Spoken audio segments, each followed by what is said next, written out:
2022 local government election in Osun State.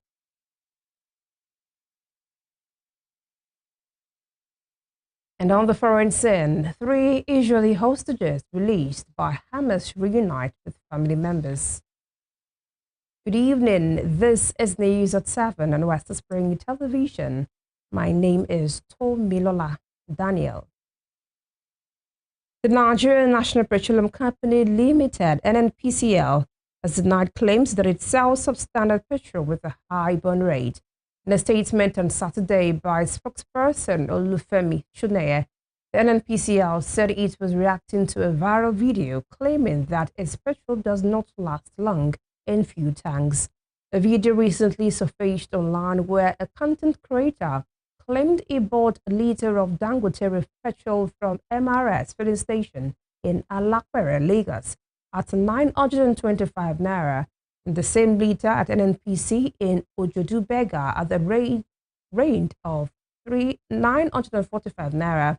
According to him, he poured the fuel into separate power generators, and the one running on NNPC fuel stopped after 17 minutes, while the Dangote petrol lasted until 33 minutes.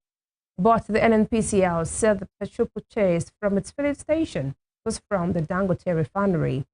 Furthermore, the NNPC stressed that a significant percentage of the fuel sold at its stations in Lagos was sourced from the Dangote refinery. A Binance top official, Tigran Gambarian, on Saturday insisted that the $150 million bribery allegation he made against 3 Nigerian lawmakers is factual. He added that his post on Friday was nothing but the truth of what took place in Nigeria. It will be recalled that Gambarian had taken to the microblogging site X on Friday to name Philip Agbesa, Ginger Owusibe, and Peter Akpanke, all members of the House of Reps, as the 3 prominent Nigerians who demanded a bribe of $150 million from him to forestall his arrest and prosecute over money laundering allegations. The claim has since been dismissed by the lawmakers and the federal government. However, despite the denials, Gambarian posted again on X on Saturday that his claim was factual, stating that it is the responsibility of law enforcement agents in both Nigeria and the U.S. to see the investigation into the matter through.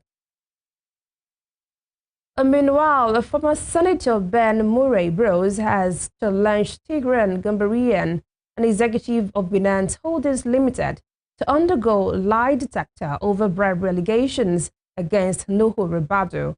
In a post published via X on Saturday, Murray Bros swore that Ribadu, National Security Advisor, is incapable of the allegations against him. Gambarian, who serves as Binance's head of financial crime compliance, was detained in Nigeria from February to October 2024. According to the federal government, his arrest was part of a broader investigation into alleged money laundering and economic destabilization attributed to Binance's activities in Nigeria. Recounting his experience in a post on X on Friday, Gambarian alleged that 3 Nigerian lawmakers demanded substantial bribes in cryptocurrency. He also claimed that Ribadu sought significant payout from Binance for his political ambition. However, the federal government dismissed the bribery allegations as false and unsubstantiated. In another development, the House of Representatives says the claims of bribery by a Binance official, Tigran Gambarian, were only directed at some members and not the lawmaking body. Gambarian had alleged that some had asked for a $150 million bribe during the impasse between the crypto platform and the federal government, a claim the national authorities have dismissed. But in a statement on Saturday, spokesman of the House of Reps, Akin Rotimi, described the allegations as hefty, therefore requiring some clarification. According to him, with the U.S. and Nigerian government involved in the matter, the issue has now evolved into a government-to-government engagement. The House of Representatives said since the matter has been taken to court and is a matter of ongoing diplomatic engagement, The lower lawmaker body will refrain from further comment in line with established parliamentary, judicial, and diplomatic principles. And now to politics. The PDP South-South Zonal Executive Committee suspended its zonal secretary Felix Omemo for 1 month over alleged misconduct and unauthorized media statement discrediting the Zonal Executive Committee meeting held in Benin on Saturday. Omemo had earlier issued a statement in Yanogwa, Bayelsa State, declaring the meeting convened by the party's South-South Vice Chairman, Dan Obi, as illegal. He argued that according to the PDP constitution, a zonal executive committee meeting requires approval from the zonal working committee, which he claimed had neither deliberated nor agreed to convene such a meeting. At the South-South zonal executive meeting in Benin, Edo State, the factional speaker of the Rivers State House of Assembly, Martin Emewule, moved the motion for Omemo's suspension.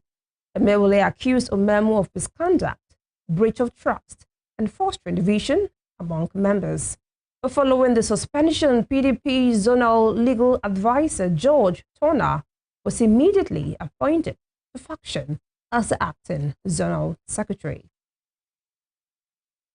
The former Speaker of Lagos State House of Assembly, Mudashiru Obasa, has filed a suit against the Assembly and the new Speaker, Mojisola Miranda, before the Lagos State High Court in Ikeja, challenging the legality of his sack. Obasa, in the suit, which is yet to be assigned to a judge, is urging the court to declare that his colleagues in the House acted unlawfully by removing him while the Assembly was on recess. In the application dated 12th of February 2025 and filed by his lawyer, Afolabi Fashinu, the Obasa claimed that he was removed from his position on the 13th of January 2025 by 36 lawmakers while he was out of the court. The embattled lawmaker is seeking an order of the court fixing a date for the accelerated hearing of the case and to shorten the time allowed for the defendant to respond with counter affidavit or written addresses to 7 days post-hearing. Obasa is challenging the constitutionality of the Lagos State House of Assembly sitting and proceedings during recess without the Speaker convening the House or delegating authority to someone else to do so. He was impeached on the 13th of January while he was away from the country by more than 2/3 of the 40-member Legislative House over alleged misconduct and sundry offences. The Allied People's Movement, APM, has pulled out of the 22nd February 2025 local government election in Osun State. It said going ahead with the poll is an affront and illegal after the appeal court verdict. In a statement signed by the party's chairman, Simon Adewale, on Saturday, APM declared that it would not participate in the elections following the recent Court of Appeal verdict that reinstated previously removed local government officials. The party argued that the restatement of the sacked officials cast doubt on the credibility of any election conducted afterward. APM also expressed distrust in the State Independent Electoral Commission, or SIEC, alleging bias in favor of the ruling People's Democratic Party, PDP. The party accused the OSEC chairman of being a PDP member and a former aspirant in the last general election, raising concerns about his ability to oversee a free and fair electoral process. A group in Akwa Ibom State, Oron Youth Movement, has protested and the perceived imbalance in the nomination of commissioners and special advisors as it affects Oron ethnic nationality in the state. In a protest letter addressed to the state governor, Umo Eno, the group urged him to revisit the list to give Oron a fair representation, befitting its status as the third largest ethnic group in the state. The letter, made available to journalists in Uyo, the state capital, on Saturday, was jointly signed by the group's national president, Edet Eyo, national secretary, Edet Yaakwa, and national director, media and publicity, Victor Obiosio, and the National Director of Women Affairs, Silva Ekwot. The state governor had recently sent a list of 27 commissioners and special advisor nominees to the State House of Assembly, urging the lawmakers to give the list a prompt response. However, the group said the critical evaluation of the list revealed a glaring imbalance, with the Ibibius having 17 nominees, Anang 7, while the Oron ethnic group got 2 nominees, with Eastern Obolo Beno getting 1 nominee. Talking security, the Kebbi State Police Command has neutralized 4 suspected kidnappers, arrested 1, and rescued a 60-year-old man, Umaru Bawa, in Suru local government area of the state. The police also recovered 3 million naira, which had already been paid as ransom. The statement made available to journalists on Saturday by the spokesman of the command, CSP Nafiu Abubakar. The incident occurred on the 14th of February 2025 when armed men stormed Gobi Raja village in Suru local government area and abducted Bawa. It added that a gun battle ensued between security forces and the kidnappers, leading to the neutralization of 4 kidnappers and the arrest of 1 suspect with fatal injuries. The statement also noted that all the suspects escaped with gunshot wounds into the forest, while the police rescued the kidnapped victim on hand. Gunmen have adopted a Catholic priest attached to Port Harcourt Diocese, Reverend Father Livinus Morris, along with 2 others. Morris is the parish priest of St. Patrick's Catholic in Isoko, the Kwara local government area of River State. The priest was reportedly abducted while returning from a hospital visitation along the Elele Isioko Road in Ekwere local government area of the state on Wednesday. According to a statement issued in Port Harcourt and signed by the Catholic Diocese of Port Harcourt on behalf of the Bishop of the Chancellor, Reverend Father Benedine Anele, the incident took place on Wednesday, the 12th of February. The spokesperson for the State Police Command, Grace Orange Koko, confirmed the incident, saying an investigation was ongoing to ensure the release and the arrest of the culprits. A tragic accident occurred at the area command bus stop in Niue, Anambra State, when a cement-laden truck lost control and crashed into a nearby residential building.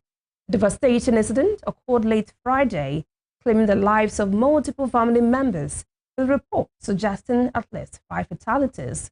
According to report, a brake failure on the truck led to the driver losing control, resulting in a chain reaction of collisions with surrounding buildings before finally crashing into a house adjacent to the main road.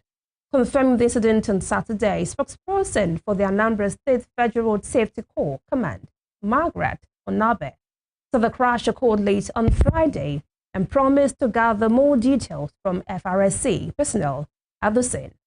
Anambra State has recently been plagued by a series of devastating road accidents, drawing widespread concern and attention. You're watching news at 7 on West Spring Television, still to come. The National Association of Nigerian Students vows to disrupt NELFUND's scheduled board meeting over alleged non-inclusion of students. We bring you more on this when we return. Please stay with us. This is the news at 7 on West Spring Television. A reminder of our headlines. The Nigerian National Petroleum Company Limited, NNPCL, has denied claims that it sells substandard petrol with a high burn rate. A Biden top official, Tigran Gambarian, on Saturday insisted that the $150 million bribe allegation he made against 3 Nigerian lawmakers is factual. The Allied People's Movement, APM, has pulled out of the 22nd of February 2025 government election in Osun State. On the foreign scene, all 3 Israeli hostages released by Palestinian militant group Hamas have been reunited with members of their families. The leadership of the National Association of Nigerian Students, NANS, has vowed to disrupt the scheduled board meeting of the Nigerian Education Loan (NEL) Fund over the alleged non-inclusion of students after repeated appeals for student representation in the board's meeting.